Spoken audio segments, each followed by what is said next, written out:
اس وقت عالمی سطح پر یہودی جمع عیسائی بریکٹ میں کر لیجیے، اور امریکہ جمع یورپ یہ بریکٹ میں کر لیجیے، ان کا اندر معاملہ کیا ہے؟ اصل جو ہے اس میں پیچھے مائنڈ ہے، ماسٹر مائنڈ، سازشی ذہن، وہ یہود کا ہے۔ باقی عیسائی اعلی کار بن گئے ہیں۔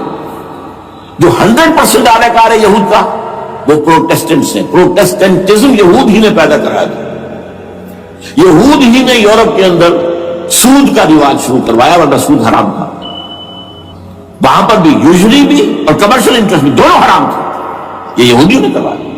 اور پھر پہلا بینک بنوایا ہے انگلستان کے اندر، بینک آف انگلینڈ، اور جو پوپ کے خلاف بغاوت کرائی تو پہلی بغاوت ہوئی انگلستان کے اندر، جو چرچ آف انگلینڈ علیحدہ ہو گیا پوپ سے، اور اسی کو یہودیوں نے قرار دیا یہ ہمارا ماڈرن اسرائیل ہے، یہ اسرائیل ہمیں دیا ہے گاڈ نے، یہ جو ہے برطانیہ۔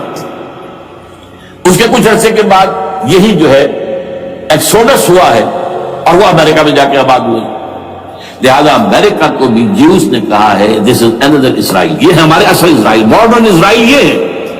اس لیے کہ جو انہیں وہاں پر اقتدار حاصل ہوا، جو قوت حاصل ہوئی ہے، جس قدر دولت انہوں نے وہاں جمع کی ہے، وہاں کے جس طریقے سے جکڑ لیا ہے حکومتوں کو، فرنگ کی رگے جہاں پنجے یہود میں ہے۔ ٹھیک 100 سال پہلے علامہ اقبال یہ مشاہدہ کر کے آ گئے تھے یورپ میں، اور کون دیکھنے والا تھا کہ وہاں کیا ہو رہا ہے، بیہائنڈ دی سین کیا ہے، سامنے کیا ہے، پردے کے پیچھے کیا ہے۔ فرنگ کی رگے جہاں پنجے یہود میں، اس وقت فرنگ کا امام تھا برطانیہ، یہ وہ سلطنت تھی جس پر سورج کبھی غروب نہیں ہوتا تھا۔ آج وہ فرنگ کا امام امریکہ، یہ برطانیہ تو اب وہ جو ایک نظم ہے کہ بچپن میں پڑھی تھی، London bridge is going down going down going down, اس کی مثال ہے۔ برطانیہ کی کوئی حیثیت ہی نہیں، ورلڈ پاور کی حیثیت نہیں ہے، وہ تو چھوٹا بھائی اس نے بنا رکھا امریکہ نے اپنا، تو اس حیثیت سے جو ہے اس کی کوئی حیثیت ہے، ورنہ کوئی اور حیثیت نہیں۔ بہرحال ان دونوں میں یہ ہے کہ پیچھے ماسٹر مائنڈ، سازشی ذہن، پلاننگ، سکیم ساری یہودیوں، اعلی کار امریکہ سب سے بڑھ کر، اس کے بعد برطانیہ ہے، اور اس میں اصل پروٹیسٹنٹس، ان میں بیپٹسٹ، ان میں اس سے بھی آگے بڑھ کر ایونجلسٹ، جن کو کہتے ہیں بورن اگین کرسچنس، جن کو کہتے ہیں نیو کنزرویٹو کرسچنس، یہ تمام اصطلاحات آپ اخبارات میں پڑھتے ہوں گے، ان کو گروپ کریں گے۔ یہ اصل اعلی کار، ان کو ایک نیا نام دیا گیا ہے کرسچین زائنسٹ۔ ایک یہودی زائنسٹ ہے، سارے یہودی زائنسٹ نہیں ہیں، بہت سے یہودی ہیں جو یہ زائنسٹ کے مخالف ہیں۔ چنانچہ میری ہیوسٹن میں ملاقات ہوئی تھی ڈاکٹر وشو براڈ، بہت بڑا پروفیسر ایمیریٹس یہودی، لیکن یہ کہ اس نے کہا، بڑے اجتماع میں کہا، ہمارا اجلاس تھا وہاں پر، ہم نے یہ جو ہے بلایا تھا ایک یہودی، ایک عیسائی اور ایک مسلمان، تینوں جو ہے وہ تقریریں کریں۔ نے کہا تھا کہ وی آر ناٹ سپورٹنگ اسرائیل۔ اس نے وہ عیسائی جو آیا ہوا تھا پروفیسر، اس کی طرف they are supporting Israel, we are not supporting Israel. اسی طرح میری جو ہوئی تھی round table conference, round table, اس میں ایک یہودی پروفیسر تھے، وہ ہسٹری کے پروفیسر، میں نام بھول رہا ہوں ان کا، انہوں نے کہا آئی ایم اینٹی زائنزم، میں زائنزم کے خلاف ہوں۔ تو زائنزم جو ہے اصل میں ایک سیکولر یہودیوں کی تحریک ہے، اور اس کے سب سے بڑے سپورٹرز کرسچین زائنسٹ وہ امریکہ میں بیٹھے ہوئے۔ یہ ہے صورتحال۔ یہ جان لیجئے کیتھولکس جو ہیں یہ اتنے پرو یہودی نہیں ہیں، اب رفتہ رفتہ وہ بھی اس کے اندر آ کر شامل ہو گئے۔ یورپ جو ہے زیادہ Catholics, Roman Catholics, Roman Catholics کا یہ بھی آپ نے جملہ پڑھ سنا ہوگا کہ یہ جو ترکی جو ہے ہمارا ملک، یہ جو کوشش کرتا رہتا ہے گھسنے کی یورپین یونین کے اندر، تو ایک دفعہ جان شراق نے کہا تھا، بڑا پیارا جملہ تھا، why doesn't Turkey understand that we are a Christian club؟ یہ ہماری جو یونین ہے یورپین، یہ تو کرسچین کلب ہے، وہ مسلمان ہے، وہ کس وجہ سے آنا چاہتا ہے بندہ، کیوں خود داخل ہونا چاہتا ہے؟ why doesn't Turkey understand that we are a Christian club؟ لیکن یہ ہے رومن کیتھولکس، اور ان کا میں بعد میں آپ کو بتاؤں گا۔ یہی آپ کو معلوم ہے کہ یورپ نے عام طور پر اسرائیل کا اتنا ساتھ نہیں دیا جتنا جو امریکہ دیتا رہا ہے، اور کسی درجے میں ان کے دلوں میں سافٹ کارنر جو ہے عرب فلسطینیوں کے لیے بھی رہا ہے۔ یہ معاملہ ایران کے بارے میں بھی رہا ہے، جس قدر اسٹرانگ ایکشن امریکہ لینا چاہتا ہے، یہ جو ہے اس کے ساتھ نہیں ہے. یہ دراصل فرق ہے. میں اس کا ایک بنیاد بعد میں بتا دوں گا آپ. بہرحال ان کا ایک جو ایجنڈا ہے وہ دو سمجھیے کہ دو اس کے نکات ہیں، دو رسیوں کے مانند یہ آپس میں بٹا ہوا ہے. پہلا، عالم اسلام کے مادی اور مالیاتی وسائل خصوصاً تیل پر قبضہ. یہ ان کا دنیاوی اعتبار سے، دولت کے اعتبار سے، وسائل کے اعتبار سے اس وقت کا ایجنڈا ہے. ویسے تو اس سے اوپر وہ چاہتے ہیں پوری دنیا پر، وہ تو بات کی بات ہے کہ ابھی نہ وہ روس کو چھیڑ رہے ہیں نہ چین کو چھیڑ رہے ہیں. چین تو ان کا سب سے بڑا جو ہے بزنس پارٹنر ہے، سب سے بڑا، اور چین کو رفتہ رفتہ وہ اپنی لائن پر لا رہے ہیں. اب تو صرف یہ کہ وہ ایک پارٹی گورنمنٹ وہاں رہ گئی ہے جو کہ کمیونزم کے دور کی یادگار ہے، باقی ان کی جو اکانومی ہے وہ تو آ چکی ہے اسی رخ کے اوپر جو یورپ کی ہے، مغرب کی ہے. نمبر دو ایجنڈا کیا ہے؟ دنیا میں کہیں بھی اسلام کے بحیثیت ایک نظام زندگی ظاہر ہونے کا کوئی موقع نہیں دینا. We have to nip the evil in the bud at any cost. یہ ان کے ایجنڈے کا دوسرا بڑا ہے. یہ دو ہے انٹرٹوائنڈ. جیسے آپ لڑیوں کو پٹ دے کر رسی بناتے ہیں، ایسے یہ دو لڑیے ہیں. اسلام کا پولیٹیکل سوشو اکنامک سسٹم کہیں نہ آ گیا دنیا میں. ہو نہ جائے آشکارا شر پیغمبر کہیں، یہ ابلیس نے کنکلوڈ کیا. وہ جو ابلیس کی مجلس شورا ہے، ہو نہ جائے آشکارا شر پیغمبر، کہیں ایسا نہ ہو کہ پیغمبر کی شریعت دنیا کے سامنے آ جائے، پیغمبر کا نظام آ جائے. الحذر، آئین پیغمبر سے 100 بار الحذر. حافظ ناموس زن، مرد آزما مرد آفری، یہ معاشرت کے نظام ہو گیا. موت کا پیغام ہر نوع غلامی کے لیے، نہ کوئی فخور و خاکہ نہ گدائے رہنشی، یہ سیاسی نظام آ گیا. اور کرتا ہے دولت کو ہر آلودگی سے پاک و صاف. منعموں کو مال و دولت کا بناتا ہے امین. تم دولت کے امین و مالک نہیں ہو. اور اس سے بڑھ کر اور کیا فکر و عمل کا انقلاب. بادشاہوں کی نہیں، اللہ کی ہے یہ زمین. ان الارض للہ. یہ نظام کہیں نہ آ جائے. یہ جس پہ کہ وہ خطرہ محسوس کر رہا تھا. اور اس کے بعد یہ کہتے ہیں یہ تو تھا عصر حاضر کے تقاضے، لیکن یہ کہ صورتحال کیا ہے؟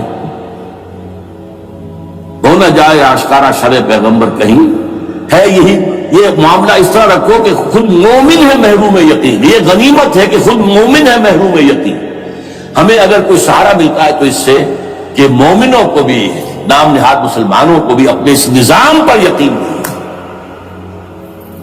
وہ نماز پر یقین رکھتے ہیں، روزے پر رکھتے ہیں، زکوٰۃ کو بھی جو بھی اللہ تعالیٰ جس کو توفیق دیتا ہے، حج کرتے ہیں، عمرے کرتے ہیں، یہ ہے سب. لیکن یہ کہ یہ غنیمت ہے، چشم عالم سے رہے یہ پوشیدہ یہ آئین تو خوب. وہ ابلیس کہتا ہے کہ یہ آئین چشم عالم سے پوشیدہ رہنا چاہیے. یہ غنیمت ہے کہ خود مومن ہے محروم یقین. ہمارے لیے جو ہے اگر کوئی سانس لینے کی جگہ ہے وہ یہ ہے، حوصلہ افزائی اگر ہے تو اس میں ہے کہ خود مومن محروم یقین ہے، اس کے سامنے وہ راستہ ہے. اب لیجیے یہودیوں کے ایجنڈے کو میں تجزیہ کر رہا ہوں. سب سے پہلے world bank, IMF، globalisation, TRIPS, ان تمام ہتھ کنڈوں کے ذریعے عالمی مالیاتی استعمار جو بظاہر امریکہ کا ہوگا حقیقت میں یہود کا ہوگا. یہودیوں کے نزدیک پوری نوع انسانی حیوانوں کے مانند ہے. They are not human beings. They are goyams. They are Gentiles. یہ انسانی شکل میں حیوان ہے. اور جیسے حیوانوں کو ایکسپلائٹ کرنا، استعمال کرنا انسانوں کا حق ہے. گھوڑے کو آپ باندھتے رہے ہیں نا ٹانگے کے آگے، اور بیلوں سے آپ ہل جتواتے رہے ہیں، تو جیسے یہ حق ہے ایسے ہمارا حق ہے پوری دنیا کے جو ہے وسائل ان کو کھینچے. ہاں جیسے گھوڑے اور بیل کو بھی کوئی نہ کوئی دانہ تو ڈالنا پڑتا ہے، چارہ دینا پڑتا ہے، تو ان کو بھی کچھ دو. یہ پوری نوع انسانی ورکرز بن کر رہ جائے، حیوان بن جائیں، بالکل شہوت کے غلام بنا دو انہیں. اخلاقی اقدار کا بیڑا غرق کر دو، خاندانی نظام کو تہوبارہ کر دو. یہ باقاعدہ جو protocols of the elders of the Zion سب میں موجود ہے لکھا ہوا، جو 1897 میں انہوں نے پاس کیا اپنا پروگرام بیسل میں، سوئٹزرلینڈ کا ایک شہر ہے. Protocols of the elders of the Zion. ان کو حیوان بنا دو، بس حیوانوں سے کام لیتے رہو. ہاں ان کی کمائی کا کچھ حصہ ان کے لیے چھوڑ دو، وہ بھی زندہ رہیں، وہ بھی آخر کام کیسے کریں گے، اور اصل جو ہے ملائی کھینچ لو اپنے اس نظام کے ذریعے سے. World bank, I M F, stock exchange, TRIPS, globalisation, اس کے ذریعے سے عالمی مالیاتی استعمار. نمبر 2، ایک ہے ان کا ایجنڈا، یہ تو عالمی ہے. دوسرا ایجنڈا کیا ہے؟ وہ لوکل ہے. وہ کیا ہے؟ گریٹر اسرائیل کا قیام، جس میں مصر کا سارا زرخیز علاقہ شامل ہوگا، جو ڈیلٹا کا علاقہ کہلاتا ہے اس میں، جہاں کے اس وقت کے بادشاہ نے، حضرت یوسف علیہ السلام کے زمانے کے بادشاہ نے، وہ فرعونہ کے خاندان میں سے نہیں تھا، وہ عرب تھا. عربوں ہی سے کسی وقت کوئی قوم آئی تھی جو کہ مصر پر قابض ہو گئی تھی. اس نے حضرت یوسف کے خاندان کو لا کے وہاں آباد کیا. بہترین جشن کا علاقہ کہلاتا، بہترین. وہ کہتے ہیں ہمارا ہے، ہم رہے وہاں پر کئی سو برس تک رہے، یہاں ہمارا ہے. وہاں ہمیں قید میں رکھا گیا، نبوکدنضر لے گیا تھا. عرب کا شمالی حصہ جو ہمارا ہے، وہاں خیبر میں یہودی قلعے تھے، اور وہاں مدینے کے اندر جو ہے 3 قبیلے یہودی تھے جنہیں محمد نے صلی اللہ علیہ وسلم نے وہاں سے نکال باہر کیا تھا. جارڈن، یہ ترکی کا بھی کچھ حصہ ہمارا ہے. باقی پورا لبنان اور پورا فلسطین، یہ سب اس کے اوپر بنے گا ایک greater Israel. This is there local agenda. اور اس کے لیے ضروری ہے ایک بہت بڑی جنگ، ایسے آسانی سے نہیں ہو جائے گا. آرمگیڈون، جس کو حضور نے فرمایا الملحمۃ العظمیٰ، الملحمۃ الکبریٰ، بہت بڑی جنگ، جس کی خوفناکی اور تباہناکی کا اندازہ اس سے کیجئے. حضور فرماتے ہیں کہ اگر ایک باپ کے 100 بیٹے یا ایک دادا کے 100 پوتے ہوں گے تو ان میں سے 99 ختم ہو جائیں گے، ایک بچے گا. اور ایک جگہ فرماتے ہیں اتنی اموات ہوں گی، اتنی لاشیں ہوں گی کہ ایک نفاست پسند پرندہ جو ہے، جو گندگی پہ نہیں اترنا چاہتا. ایک تو ہے یہ کوے، چیلے، گرد، وہ تو گندگی کی تلاش میں ہے مردار کھانے کے لیے، وہ تو لاشوں کو نوچ رہے ہوں گے. وہ پرندہ جو ہے نفاست پسند پرندہ، وہ نہیں اتر سکے گا، اڑتا اڑتا چلا جائے گا، لیکن لاشوں کا سلسلہ ختم نہیں ہوگا، یہاں تک کہ تھک ہار کر لاشوں پر گر جائے گا. یہ دور نہیں ہے، اس لیے کہ اس پر متفق ہیں یہودی بھی اور عیسائی. پروٹسٹنٹس، عیسائی اس کے اوپر پوری طرح متفق ہیں. آرمگیڈون، جسے آپ 3rd ورلڈ وار کہہ لیں، الملحمۃ العظمیٰ کہہ لیں، الملحمۃ الکبریٰ کہہ لیں، حضور کے الفاظ میں یہ آئے گی. اس کے نتیجے میں گریٹر اسرائیل بنے گا. نمبر 3، پھر بنے گا 3rd ٹیمپل، جو ٹائٹس نے گرا دیا تھا 70 میں، سن 70 عیسوی، جسے گرے ہوئے کتنا عرصہ ہو گیا؟ 2008. اندازہ کر لیجیے 1800 کتنے برس ہو چکے. وہ دوبارہ بنائے 3rd ٹیمپل، اور اس کے لیے مسجد اقصی کو گرائیں گے، اور ڈوم آف دی راک، قبۃ الصخرہ، وہاں لا کر پھر اس میں کنگ ڈیونز تھرون لا کے رکھا جائے گا. یہ بھی میرے علم میں پہلی مرتبہ اسی ٹرمپٹ کی اشارے سے آیا. وہ کیا ہے؟ حضرت داؤد کا. آج سے کتنے 1000 سال پہلے کی بات ہے، اندازہ کیجیے. 1000 قبل مسیح، اور یہ اب 2000 ہو گیا عیسوی، 3000 برس تو ہو گئے. وہ کیا تھا؟ ایک پتھر تھا جس پر بٹھا کر حضرت داؤد کی تاج پوشی کی گئی تھی. پھر اسی پر حضرت سلیمان کی تاج پوشی ہوئی، تو اسی پر ان کے بادشاہ آتے رہے، تاج پوشی ہوتی گئی. ٹائٹس نے جب گرایا ہے سن 70 عیسوی میں، یروشلم کو برباد کیا، 1,33,000 یہودی ایک دن میں قتل کیے، ایک دن میں، باقی نکال دیا، بھاگ آیا سے. اس کو کہتے ہیں diaspora, that started in 70 AD. یہ منتشر ہو گیا، جس کا جہاز سی سمایا چلا گیا، یورپ میں چلے گئے، شمالی افریقہ میں، مسلمان ملکوں میں، انڈیا میں آ گئے، ایران میں آ گئے، سب وہاں سے نکال دیے ڈائسپورا.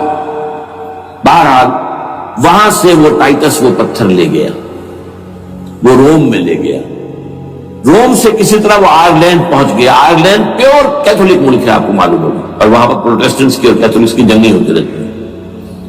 کبھی بھی شیعہ سنی مسلمانوں کی اس طور سے خانہ جنگی نہیں ہوئی ہے جیسے کہ وہاں ان دو عیسائیوں میں کیتھولکس اور پروٹیسٹنٹس میں ہوتی ہے۔ وہ رومن کیتھولک ملک ہے بیچ میں۔ وہاں سے وہ انگلینڈ میں آیا، انگلینڈ میں جب آ گیا، بلکہ وہاں سے اسکاٹ لینڈ سے انگلینڈ میں پھر اس کو ایک کرسی کے اندر اس کی سیٹ کی حیثیت سے بنا کر ایک تھرون کی شکل دے دی گئی، اور وہ جو ویسٹ منسٹر ایبے ہے، برطانیہ کے پارلیمنٹ کے ساتھ جو چرچ ہے ویسٹ منسٹر ایبے، وہاں اس کو لا کے رکھ دیا گیا۔ اس وقت سے برطانیہ کے بادشاہوں اور ملکاؤں کی تاج پوشی وہاں ہوئی۔